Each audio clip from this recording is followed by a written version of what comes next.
Ethan Cross had no idea his life would change the moment he left Earth's space station on a solo cargo run. He was just a delivery pilot, nothing special, nothing heroic, but fate had different plans for him. His ship drifted near the outer rim of Sector 47. It was supposed to be a quiet route, no threats, no patrols, but then 3 sleek, dark alien ships appeared from nowhere. They surrounded him like hungry wolves. Before Ethan could even hit the alarm, his controls froze. A soft female voice echoed through his ship's speakers. "Do not resist, human. You are needed." Everything went black when Ethan woke up. He wasn't in his ship anymore. He was lying on a soft bed inside a glowing white room. The air smelled like flowers. The ceiling shimmered like stars. Strange symbols blinked on a wall-sized screen in front of him. A clear tube glowed blue beside his bed, filled with his blood samples. He sat up quickly, heart racing, eyes scanning for an exit. Then the door slid open with a soft hiss. 2 tall female aliens walked in. Their skin was silver blue, glowing slightly in the light. Their eyes were large, almost too beautiful. Filled with sadness and curiosity, they wore long white robes that moved like smoke. One of them looked at him and spoke gently. "You are awake." "That is good." Ethan backed away, fists clenched. "Where am I?" "Who are you? What do you want from me?" he asked sharply. The other female stepped forward, hands raised in peace. "We mean no harm, human. You're not our prisoner. You are our last hope." Before Ethan could respond, another figure entered, taller, graceful, dressed in silver armor. She wore a crown of thin crystal and moved with power. Everyone in the room lowered their heads except Ethan. She walked closer and looked into his eyes. "I am Queen Saravan, ruler of the Varian people," she said softly. "Our race is dying. Our females can no longer give birth." Ethan frowned, confused. "And what does that have to do with me?" The queen stepped aside, and a screen appeared behind her. It showed thousands of alien women. Old, noble, poor, all with empty eyes. The queen's voice shook as she spoke. "For centuries, we tried to find a cure. We tried technology, magic, science. Nothing worked." Then she looked at Ethan again. "But one ancient prophecy remained. Life will return when seed from the stars reaches the womb of the forgotten." Ethan blinked, heart thudding. "You think I'm your prophecy?" Nodded. "Our scientists confirmed it. Your biology is compatible. Your seed. It could bring our people back from extinction." Ethan's mouth went dry. "You kidnapped me. Because you want me to. Breed." The queen's eyes softened. "No, we ask you to help, but the choice is yours.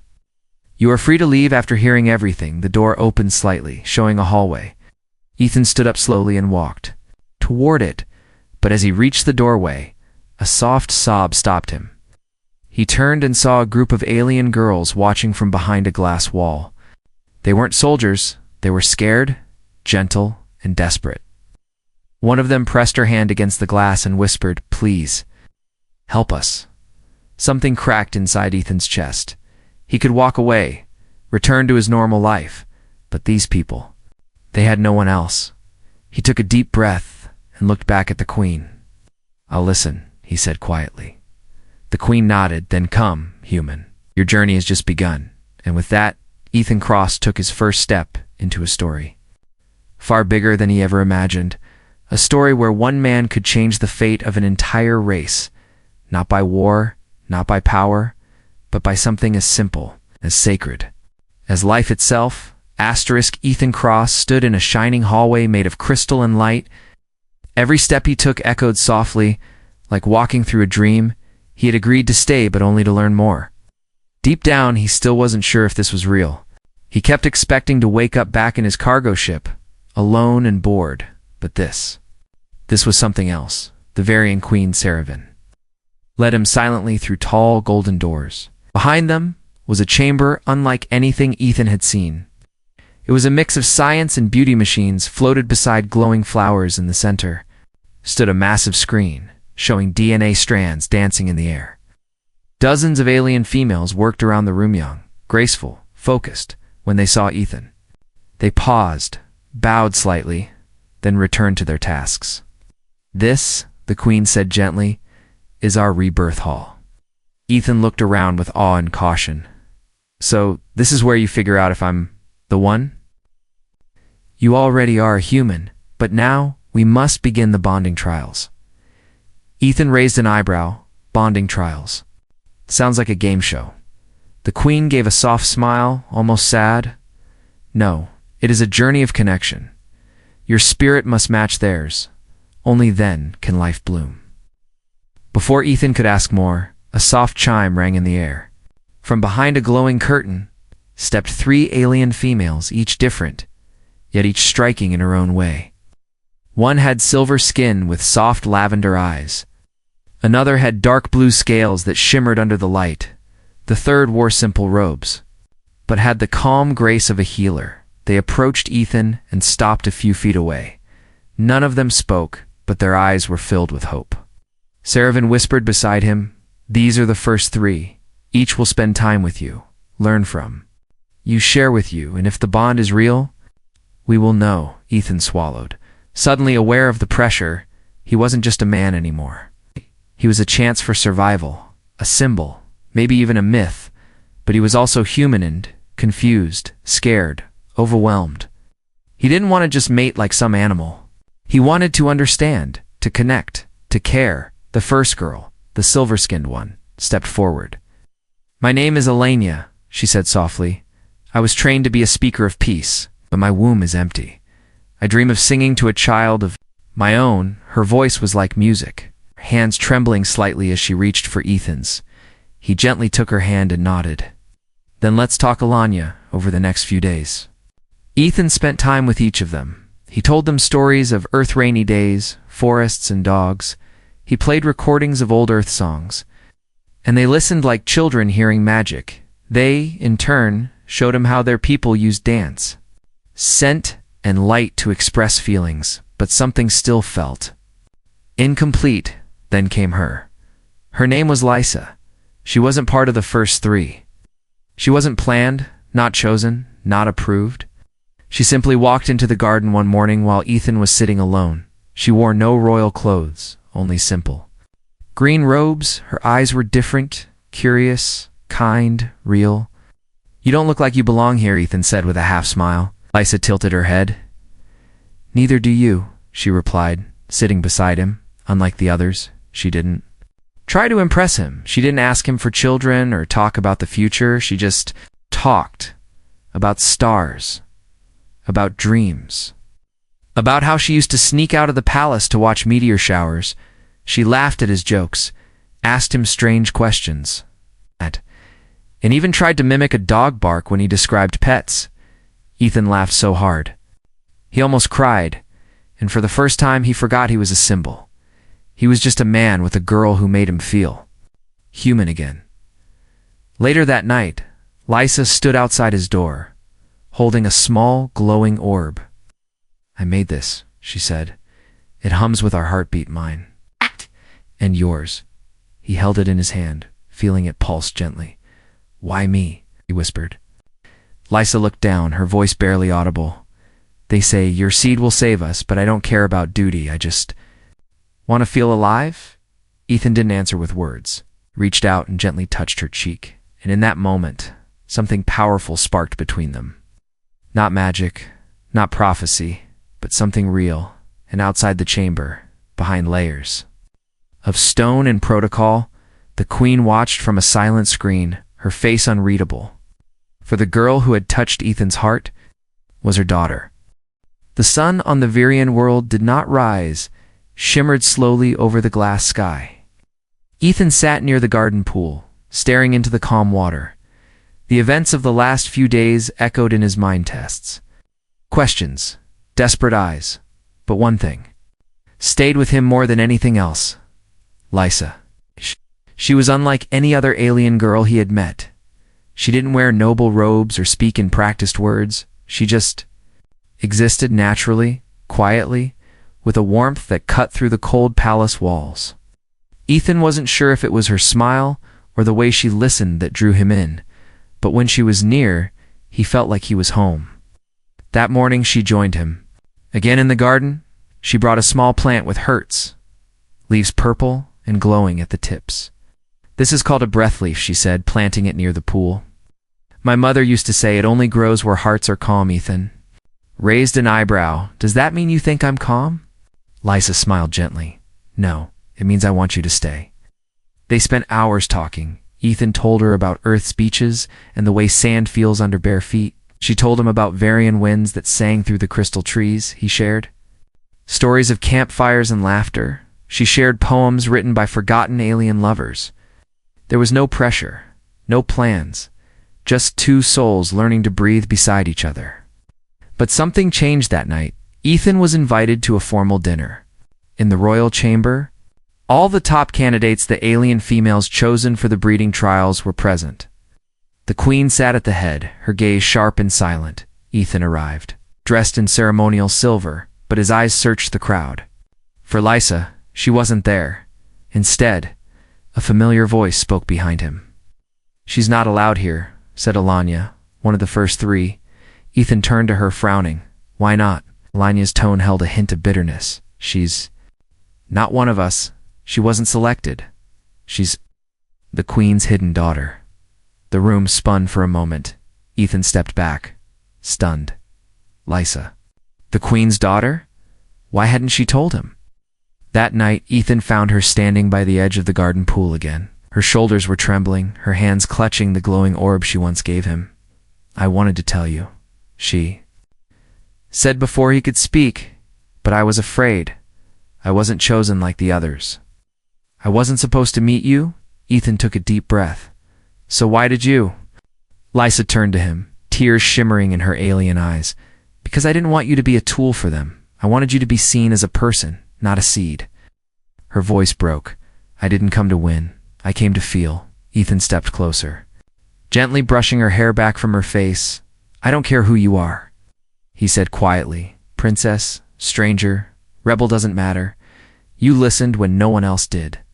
He held her hand, and for the first time, they didn't feel like alien and human. They felt like two hearts slowly wrapping around each other. But love, in a place ruled by tradition, is never simple. The next day, Ethan was called to the queen's chamber. She stood by a tall window, her back turned.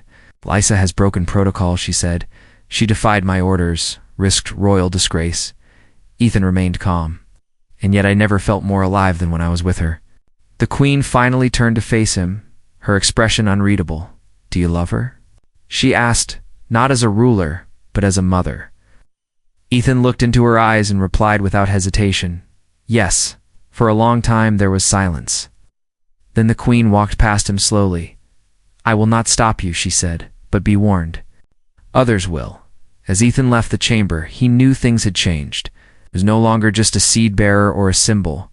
He was a man, bonded to a girl who broke rules just to reach his heart, and now love was about to face its greatest test. Asterisk whispers spread through the crystal halls like wildfire. The human had chosen the hidden daughter, not one of the first three, not a royal candidate, but Lysa, the one who wasn't even meant to be there at first. The jealousy was quiet, soft glances, cold greetings, stiff smiles, but soon it turned into something sharper. Ethan noticed it in the way the others stopped speaking. When he entered the room, how Alanya, once gentle, now refused to look at him, how the guards subtly followed him whenever he walked with Lysa in the dining hall. Tension filled the air like smoke. Zyra, the boldest of the candidates, stood and raised her glass, too. "The human who teaches us that breaking rules brings rewards." The others chuckled with forced smiles. Lisa looked down, her fingers tight around her spoon. Ethan stood and replied calmly, "To the ones who forgot that hearts aren't chosen by titles." That night, Lysa wept quietly in Ethan's arms. "I didn't want this," she said. "I just wanted a piece of joy before my life was chosen for me." Ethan wiped her tears and held her close. "Then let's protect that joy, no matter what." But things were about to grow darker one evening. Ethan was invited alone to the Harmony Chambers. He assumed it was another scan or test. Instead, he found it filled with candles, music, and velvet cushions. Waiting for him inside was Zyra. Wearing a silk gown of royal red, she smiled and poured him a glowing drink. The others don't understand you like I do, she whispered. We could create the strongest child together.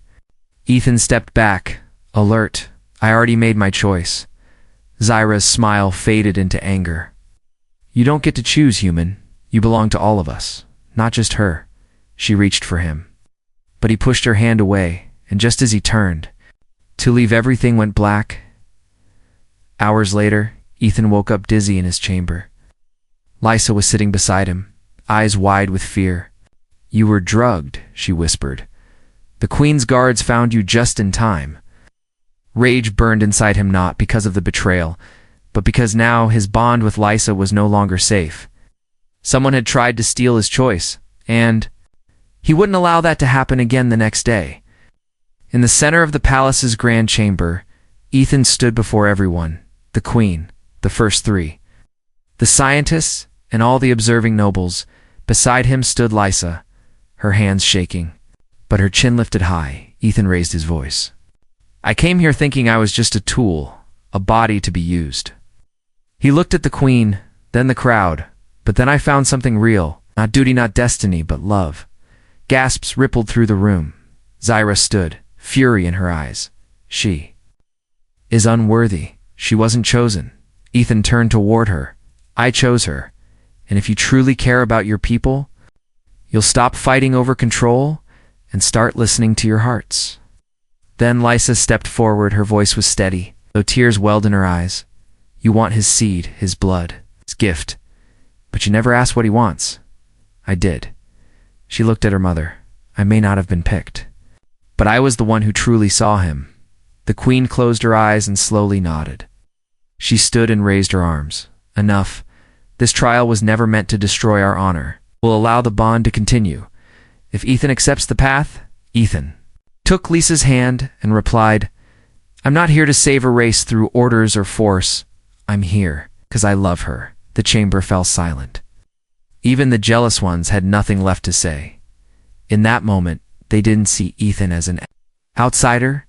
They saw him as a man who fought not with weapons, but with heart, and that made him more powerful than they had ever expected. The Varian palace buzzed with light and motion. Every hall shimmered with banners of silver and blue. Glowing orbs floated in the air, singing quiet songs of joy. For the first time in 100 years, the sacred bonding ceremony was being prepared. And for the first time ever, it would join a human. With one of royal blood, Ethan stood in front of a tall mirror in his chamber. He wore a ceremonial robe of black silk laced with golden stars, a symbol of unity between stars and soil. He felt strange, honored, nervous. This wasn't a wedding. By Earth standards, it was a soul offering witnessed by the ancients. It's meant to awaken life in a dying people. He was about to bond with Lysa, not just in body, but in spirit. Meanwhile, Lysa stood in the Moonveil room, surrounded by royal attendants. Her dress was made of living fabric, glowing with her heartbeat. Soft vines moved along the hem, sensing her emotions, but even as she smiled, her heart raced. She feared something. Something beyond love, beyond duty, she whispered to herself. If they try to stop us now, I won't run. I'll stand by him. The ceremony was held in the Circle of Ancients, a temple older than Varian history. The walls were carved with the faces of past queens and starborn saviors. Hundreds gathered, nobles, scientists, warriors, and common folk. Many supported the union, but not all. Among the crowd stood a cloaked figure, quiet, watching, waiting. As Ethan stepped into the sacred circle, the audience fell silent. The Queen stood beside the flame altar and raised her hand. Today she spoke. We do not bind to bodies, but to souls. One from Earth, one from Vera, a symbol of rebirth. Then Lysa entered, her steps soft and steady. Gasps filled the air. No one had ever seen a royal daughter dressed so simply yet glowing so brightly. When she reached Ethan, they touched palms. A soft hum rose from the floor, the stones responding to their joined life. The Queen stepped forward with the crystal seed, glowing orb that would bind their life synergies. But just as she raised it, a sharp explosion shattered the temple walls. Screams echoed. Fire burst through the entrance, and panic flooded the room. Armed rebels rushed and cloaked in shadows. Shouting in rage, "No more mixing of blood," one screamed. "This is a trick. He is not a savior. He is a parasite." The Queen's guards leapt into action, shielding civilians, drawing weapons. Ethan turned to protect Lisa. Pulling her behind a fallen pillar, she cried out, "I knew this would happen. They never accepted. You." Ethan grabbed a broken energy rod from the floor and faced the attackers. One charged at him, and with a burst of fury, Ethan struck him down. Behind him, Lisa held the crystal seed.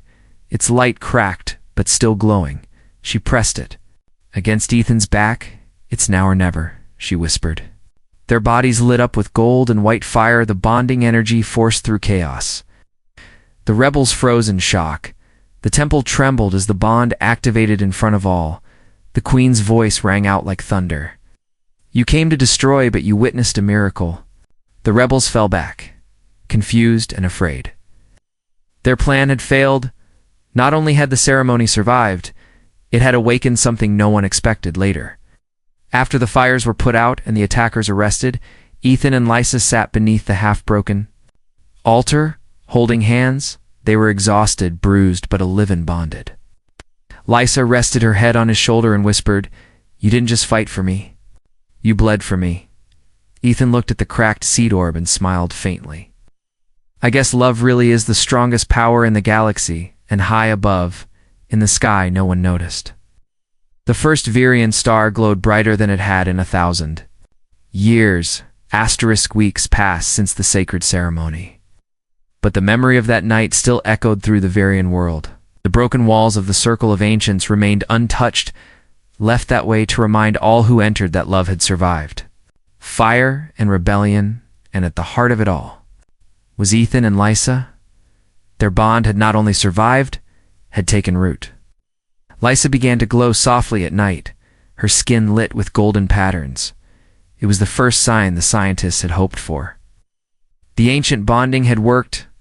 Lisa was carrying life, a miracle that no Varian womb had held for over 2 centuries when the doctors confirmed her pregnancy. The palace erupted with emotion. Some wept openly in the halls. Some danced under the silver sky for the first time. Hope wasn't just a word. It had a heartbeat, and it came from a human. Ethan sat beside Lisa every night, feeling the warmth of her body as she slept peacefully. He would whisper old earth lullabies to the child inside her. He spoke of oceans, sunlight, forests, and the feeling of snow on skin. Sometimes Lisa would open her eyes and smile. You'd talk to her like she's already listening. Ethan would chuckle. "She is. She kicks every time I say chocolate." Lisa's transformation wasn't just physical. She became a voice of unity, meeting with nobles, calming angry families. She reminded them that her child would not divide the bloodlines, but heal them, not half-blood, but full-hearted. And though many still struggled with fear, her calmness turned whispers into support. Ethan, too, had changed, once just a cargo pilot. Now he was a symbol of rebirth, but he didn't let the fame change him. He spent time with the people, leading with workers, visiting schools, showing children how to draw earth trees one day. A small Virian boy tugged his robe and asked, "Will your child look like you or like us?" Ethan knelt down and smiled. She looked like both, like the future. The Queen, once distant and guarded, began to soften. She visited Lisa more often, brought her rare fruits and old stories. One evening, she and Ethan sat together in the moonlit garden. She watched him feed Lisa sweet root nectar and finally spoke. "I fought the bond because I feared change. Now I see. Change is what we needed most." Ethan looked at her and nodded. Sometimes life just needs a little love to start moving again. But deep within the palace vaults, hidden from the joyful crowd, the scientists discovered something they hadn't expected. Lisa's pregnancy was progressing faster than normal. Her body had fused Varian and human DNA in a new way. Her blood now carried something more, not just life, but evolution. They didn't announce it to the public, not yet. They wanted to be sure. But in secret, they called it the next spark. Because the child growing inside Lisa might not only be the first of her kind, she could be the beginning of a stronger, wiser generation. One that could survive the universe's harsh future. Lisa, unaware of all the hidden studies, simply held her belly one night and said, "She moves like she's dancing." Ethan placed his hand there and smiled. "Then she's definitely your daughter." And high above the palace, for the first time in centuries, a new star blinked into existence, soft, golden, and steady. The scientists couldn't explain it. The queen didn't speak of it, but the old ones whispered, "When love binds blood," the stars answer. Years passed like quiet waves under a golden sky. The Virian world had changed, not through war, not through conquest, but through the touch of one man. A human who never wanted to be a hero, only a partner, only a father. Ethan Cross now walked slowly through the gardens he once explored as a stranger. Beside him ran a small child, giggling with joy. Her skin shimmered softly, a part human, part Virian. Her hair sparkled in the sunlight, and her laughter carried the sound of both worlds. Her name was Lyra, and every time she smiled, the palace guard smiled too, because she was the proof that hope was real. Lysa sat beneath a tall crystal tree, watching them. Her belly had grown again, another life growing inside her. The doctors had said she was now fully fertile. The once barren womb of her people had awakened, and more children like Lyra were being born. Other human volunteers had arrived after Ethan, but none had left the same mark. Because it wasn't his blood alone that saved the Virians, it was his heart. The queen stepped outside quietly, no longer wearing her heavy armor or crystal crown. Now she dressed in soft robes, more like a mother than a ruler. She watched her granddaughter pick up glowing leaves and hand them to Ethan. "You gave us more than we ever hoped," she said softly. Ethan looked at her with a warm smile. "I just loved someone who needed to be loved." Stories of Ethan and Lysa's bond spread across planets. Alien species who once feared humans now welcomed them. Diplomatic bridges opened between Earth and dozens of distant worlds, and Lyra. She became more than just a child. She became a symbol. They called her the first harmony. A child born not from survival, but from trust, choice, and love. In schools, Variant children studied Earth history. In Earth classrooms, children learned about the Virians and their courage to try something different, and all of it began with one moment. One scared man, one forgotten daughter, and a choice no prophecy could predict. Years later, Ethan would sit by the garden pond where he first met Lysa. Lyra would sit beside him, now older, her eyes shining with curiosity. "Papa," she asked, "why did you stay? You could have gone home." Ethan smiled, looking at the water. "I found my home when I met your mother." He looked at her and touched her hair. "And when I held you for the first time, I knew I had changed the world at that moment." The sky above them shimmered, not with warships, not with warnings, but with stars, dozens of them forming a perfect ring. An ancient sign that the galaxy had accepted the bond. Peace had not come from weapons. It came from the smallest thing in the universe, a family, and long after Ethan Cross was gone, long after his name faded from textbooks and news screens, the Virians would still speak of him with soft voices. In temples, they whispered prayers of thanks to the man who made the stars listen, not with strength, but with kindness, not with force, but with love.